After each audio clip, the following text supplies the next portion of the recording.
esempio che un amministratore, più amministratori che portano via i soldi al contribuente. E questo sta capitando sempre di più. A me capita. Vamos, métanse, así todos se... Vamos.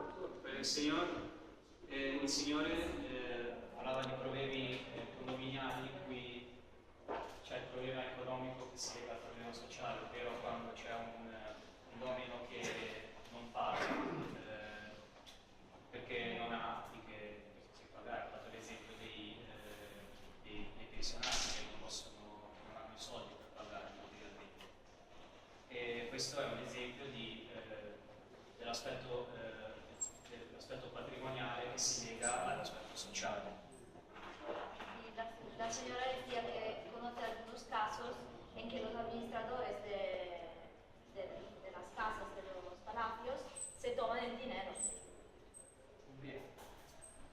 Agevano, ci sono anche delle specificità zonali che sono emerse ci sono le presentazioni con la voce più alta perché sennò poi non ci si sono sente. delle specificità di quartiere, di municipio, che sono emerse nelle presentazioni, dove il conflitto, per carità, è un ottimo spunto da capire diversi punti di vista. Lo avessero chiesto a me, non mi sarebbe mai venuto in mente di parlare di conflitto condominiale, perché l'ottica sulla quale noi lavoriamo è conflitto sociale, culturale, di provenienza. In queste zone, sulle quali operiamo a titolo diverso, parlo per i sestieri della Maddalena nel mio caso, ma come legalità e diritto su tutta la città, sono ad esempio il problema dei Rom dei campi sulle altre zone, per la Maddalena, poi Genova ha dei numeri molto limitati, quindi i fenomeni qua vengono ampliati nella percezione. Oppure come nel sestiere della Maddalena, dove ci sono problemi storici di prostituzione, di spaccio, di usura, di chiusura delle attività economiche, quindi di grosso degrado, isolamento. Questo è già molto interessante perché ciascuno di noi ha la propria focalizzazione. Genova ha queste, in molti casi, queste peculiarità nazionali che sono dovute o all'insediamento di Roma, presidio no, alla presenza di studenti, al culture diverse, al commercio non legale, Oppure ai ragazzi residenti che bevono in Piazza delle Erbe. Date il tempo ai traduttori però, perché sennò poverini non ce la possono fare. Poverini avanti. La signora scrive un problema che ha in Genova, che esiste in Genova, che è una questione del problema es específico para muchos barrios. Por ejemplo, la señora de la Magdalena hay problemas de actividades ilegales, mientras que hay otros barrios en los que los problemas son más sociales, interculturales, pues problemas que derivan de la defensa de los comunitarios, de inmigrados. Entonces hay problemas diferentes en diferentes barrios. Sì, io volevo aggiungere a questo che ci sono dei fenomeni, ci sono dei fenomeni anche tipicamente del territorio e anche degli abitanti di Genova, perché per esempio si sta diffondendo sempre di più il fenomeno dell'alcol tra i giovani. También el otro problema, como dice è una delle città dove questo fenomeno ha un livello molto alto di consumo di alcol. También existe el problema de la movida y el problema del alcohol entre los jóvenes, pero que es un problema de la población local, digamos, deriva de los extracomunitarios o de los migrados. Anche se siamo sotto i numeri nazionali. Questa è la percezione, la movida ma anche l'ufficio dove il lavoro si segue anche le relazioni con la parte sanitaria per l'abuso di alcol. È una percezione molto alta perché il fenomeno sta crescendo, ma non siamo allineati tra le città dove il consumo è maggiore. Io quisiera... Sì, su questo però c'è un livello di conflitto, era quello che volevo Sì, no, sicuramente. mettere in Beh, evidenza. in casa della movida, sì, esatto. Los problemas de la ciudad, la señora dice que están bajo los niveles nacionales, pero son percibidos como más altos porque están creciendo. Yo quisiera comentarles, recién llegué a Roma, pues por mi trabajo me gusta involucrarme mucho con los jóvenes y los barrios, y conocí un rumano y peruano.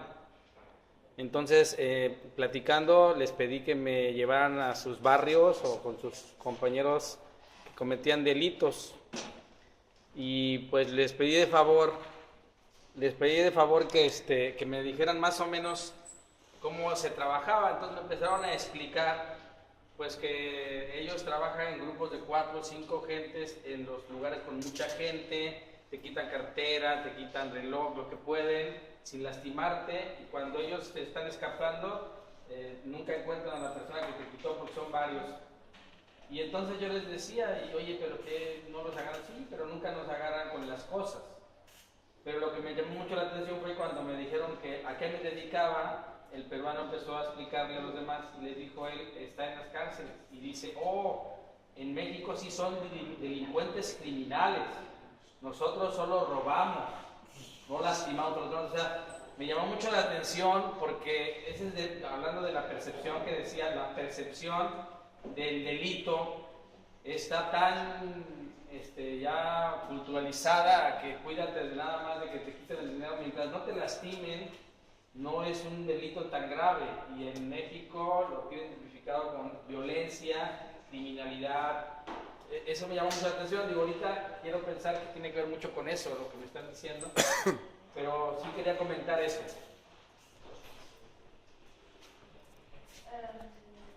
Io sono molto interessato a questo argomento, infatti in una mia esperienza a Roma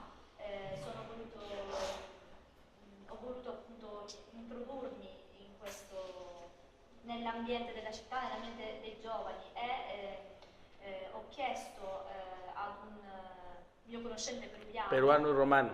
peruviano-romano, O sea, los dos. è romano, che mi portassero appunto in queste zone interne appunto alla città.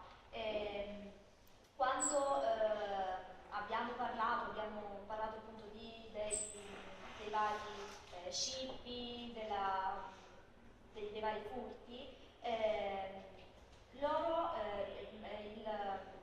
mi hanno detto, uno dei due mi ha detto in Messico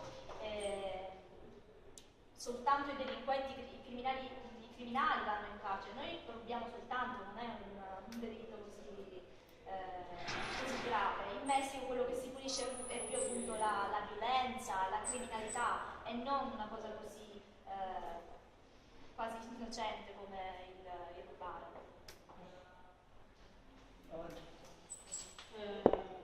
Io credo che sia soprattutto per il fatto queste criminalità diciamo di giovani scippatori sia più dovuto, cioè lo prenderebbero come una scusa al fatto che per esempio non c'è lavoro, e quindi lo userebbero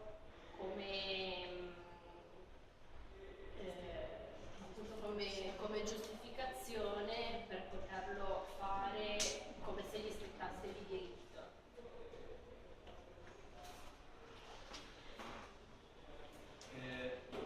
Penso que los casos de jóvenes que cometen crímenes como robos es como una excusa para justificar la falta de trabajo, o sea,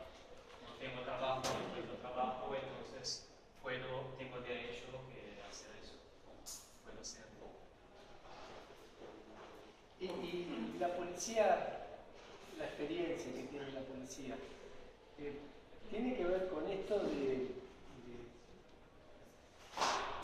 la búsqueda de justificativos y el hecho de la comisión de determinado tipo de acción, de delito, o verdaderamente es una cultura social.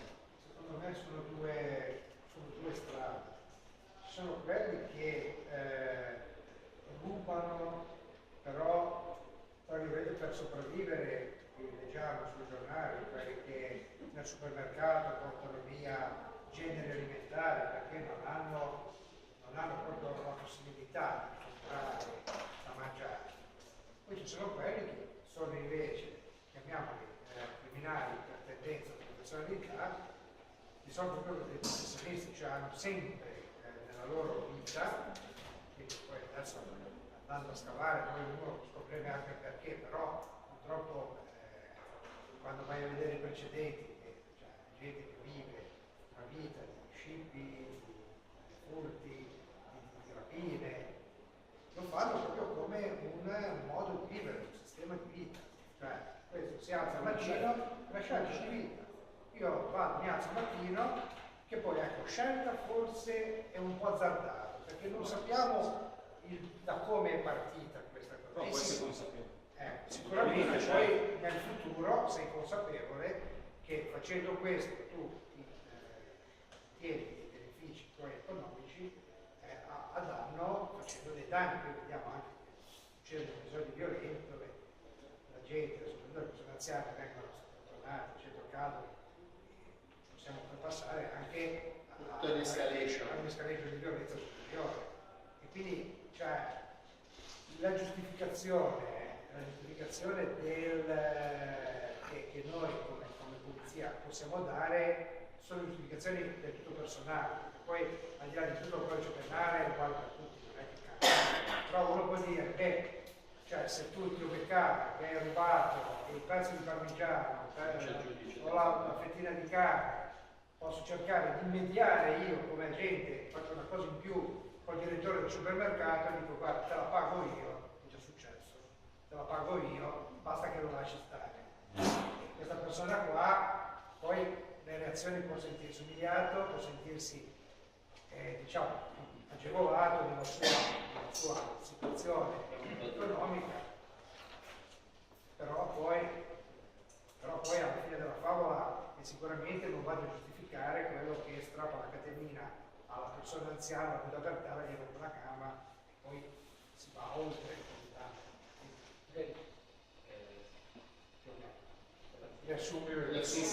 Se puede decir que existen dos categorías de los que cometen crímenes. Los primeros son los que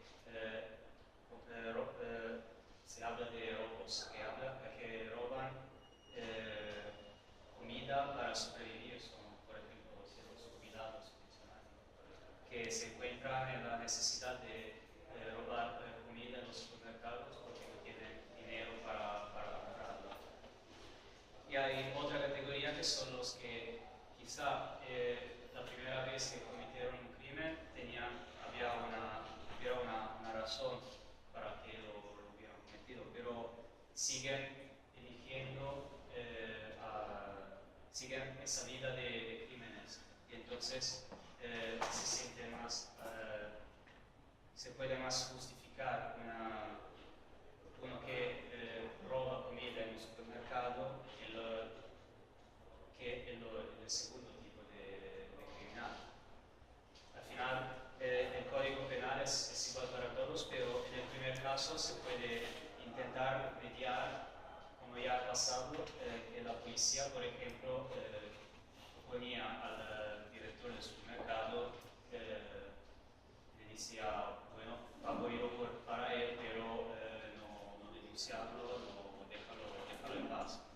Pero los que cometen un crimen una vez, por ejemplo, van a robar a las personas mayores por la calle, no se sienten justificadas. Dentro de lo que es Nei servizi però non abbiamo solo questi problemi, abbiamo anche problemi più grandi, che sono, non lo so, il conflitto tra i genitori, all'interno della coppia, della famiglia, il conflitto tra i genitori e i figli, situazioni dove i genitori non sono tutelanti nei confronti dei figli e quindi interviene il servizio per tutelare il minore con vari servizi, vari interventi. Quindi insomma le problematicità sono tante, anche abbastanza forti. Non lo so, mi viene da dire poi c'è anche il conflitto tra culture, perché nel nostro servizio per esempio c'è stato un momento di difficoltà notevole perché in seguito all'allontanamento di alcuni bambini di un'altra cultura, il gruppo di quella cultura è arrivato nel servizio per fare una dimostrazione e per pretendere delle spiegazioni, comunque un cambiamento di rotta del servizio. Quindi insomma di cose ci sono, ecco. Hay también problemas más graves como la violencia de género, los casos de violencia en las familias y también conflictos entre culturas. Un ejemplo es cuando hubo alejamientos de niños de un grupo cultural y al servicio llegaron los del grupo para pedir explicaciones, para pedir soluciones para ese problema. Entonces el problema no es solo los que cometen crímenes, los que roban, hay problemas más graves, más amplios de esos. Allora, a proposito di quello che ha appena detto qua la signora degli assistenti sociali, mi è capitato recentemente di poter presidiare alcuni incontri ipotici dove la situazione era abbastanza a rischio, tanto da richiedere la presenza della forza pubblica.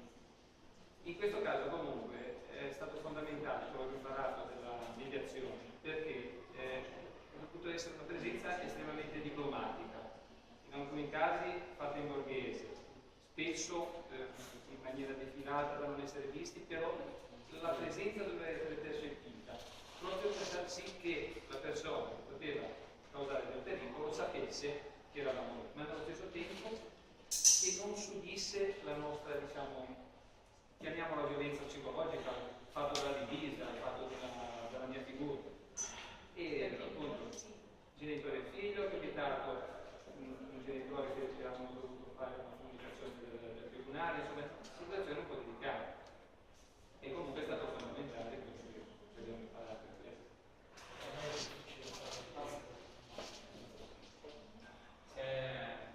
El señor hizo un ejemplo de cómo la formación de mediación es útil.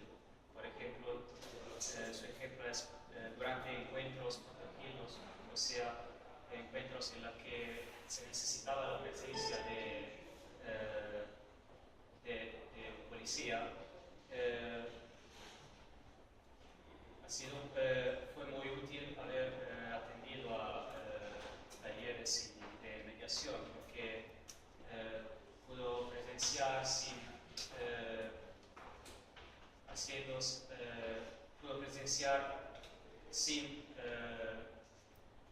que las personas sintieran demasiado su presencia, pero también que sabían que él estaba. Pudo encontrar un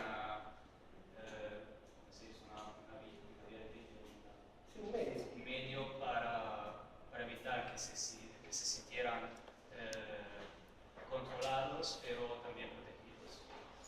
È vero che comunque l'attività di mediazione fatta da agenti di polizia, come nel nostro caso, cioè a volte favorisce, perché la presenza dell'uniforme quieta gli animi e dà il modo di riuscire a dialogare con le persone, no? inizialmente. Poi è chiaro che noi poi abbiamo un grosso limite che è quello della legge.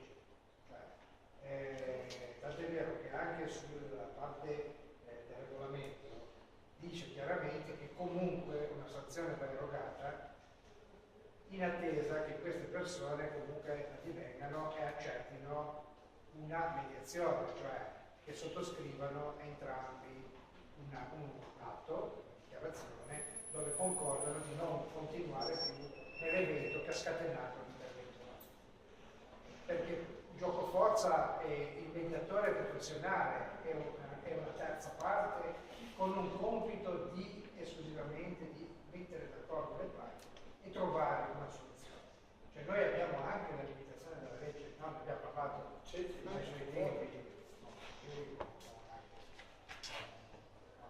quindi cioè, questo regolamento ci aiuta molto, perché se no fino a poco tempo fa non sapevamo dove arrivavamo noi col dialogo e dove dovevamo intervenire a livello sanzionatorio.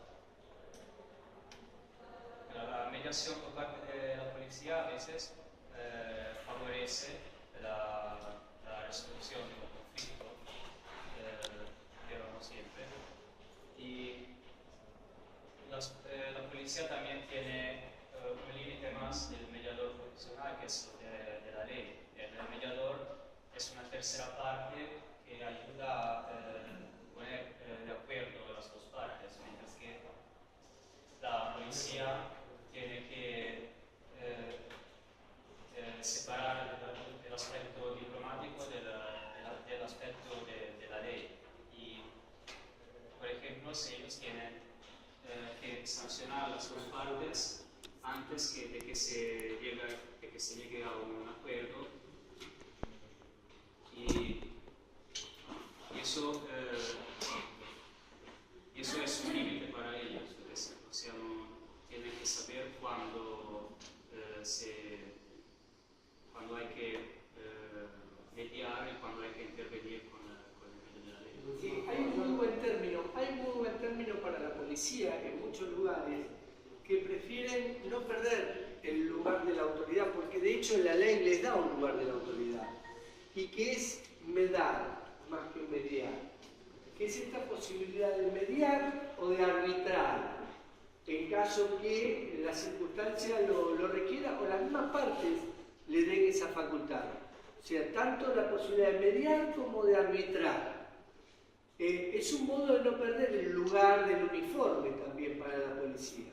Porque si no, esto de el lugar que ocupa el mediador propiamente dicho, que es un tercero, imparcial. Ahora vamos a hablar de lo que es la imparcialidad, porque decíamos en algún momento que era neutral, pero ya la palabra neutral quedó absolutamente descartada. Luego empezamos a hablar de imparcialidad, y también la palabra imparcialidad deja mucho que desear. Para poder pensar más en lo que es la multiparcialidad activa, que tiene que ver con esto de poder llegar a ir hasta una parte y volver, e ir hasta la otra parte y volver, y manejarnos con mucha más ductilidad y flexibilidad que la imparcialidad aséptica, ¿no? Existen las personas que puedan llegar a tener esa asepsia para ser absolutamente imparciales. A algo pertenecemos todos, por eso descartamos definitivamente esto de la neutralidad. Discutimos sobre la imparcialidad y empezamos a hablar más sobre la multiparcialidad activa, esta multiparcialidad que me da la posibilidad de llegar a todo lugar, volver, no perder nunca de vista que estoy siempre chequeado por el otro y que estoy siempre legitimado o no legitimado por las propias partes que están en conflicto. Por eso hablamos de multiparcialidad. Pero es importante, bueno, traduzcan que ahora vamos, dale. È importante per quanto riguarda la polizia un termine che può essere utilizzato, un termine che ha in sé il mediare e l'arbitrare, non soltanto il mediare, ma il mediare e l'essere arbitro, per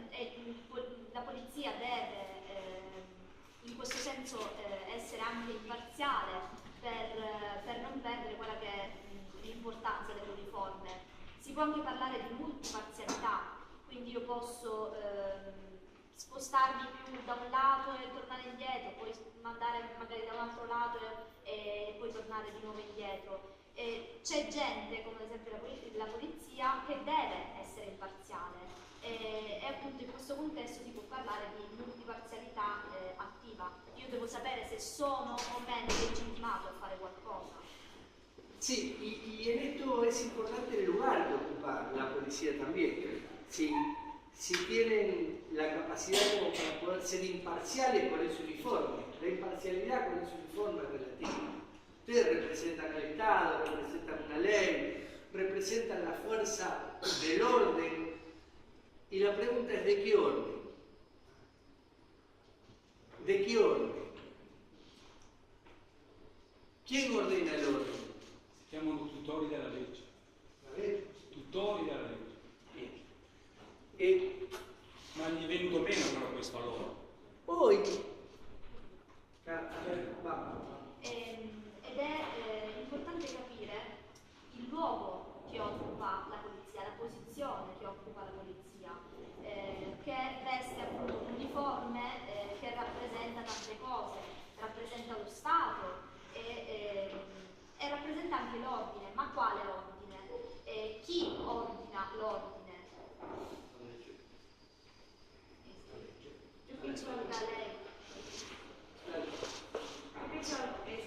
Tú decías al principio que había que ir al epicentro, que al mismo tiempo tendríamos que trabajar en el conflicto y también la parte que se manifestaba la raíz. Sí. El asunto está que yo no tengo la competencia para trabajar ni la ideología ni la desigualdad social. No, lo que pasa es que para poder meternos dentro de este campo necesitamos una explicación, no lo podemos dejar así suelto. Ahora vamos a dedicarle tiempo a esto para poder entender por qué estas cuestiones del multiculturalismo requieren de una integralidad de acciones y no de la acción propia de la mediación. Pero quiero volver sobre la palabra la ley, porque cuando yo pregunto quién ordena el orden, me responden la ley. Y yo creo que tanto la política como las leyes a veces tienen límites estructurales para ordenar el orden en los últimos tiempos. Con la nueva sociedad que tenemos, con el actor social protagonizando activamente en clave de lucha para poder obtener un lugar, un espacio referencial histórico e identitario, basarnos en que la ley y el orden, y por favor no lo tomen como una subversión al pensamiento, tómenlo como pensamiento, basarnos en que la ley y el orden se ordenan por sí solos, sin tener en cuenta las acciones colectivas de aquellos que buscan por un lugar en la sociedad, empezamos a tener problemas de qué sociedad hablamos y con qué sociedad trabajamos. Yo escuché a los indignados cantar "Se va a acabar la paz social".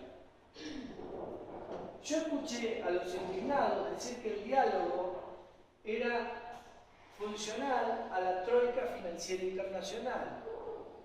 Claro, diálogo y paz social son los dos pilares que sostienen nuestra filosofía. Dale. Bisogna tenere conto dei limiti strutturali della politica e della legge che hanno per dare ordine all'ordine. In una società in cui ci sono gli attori sociali che lottano per avere un ruolo di identità, un ruolo, bisogna pensarla in un determinato modo, che non deve essere per forza visto come un rovesciamento del modo di pensare, ma uno spunto in più, ovvero pensare alla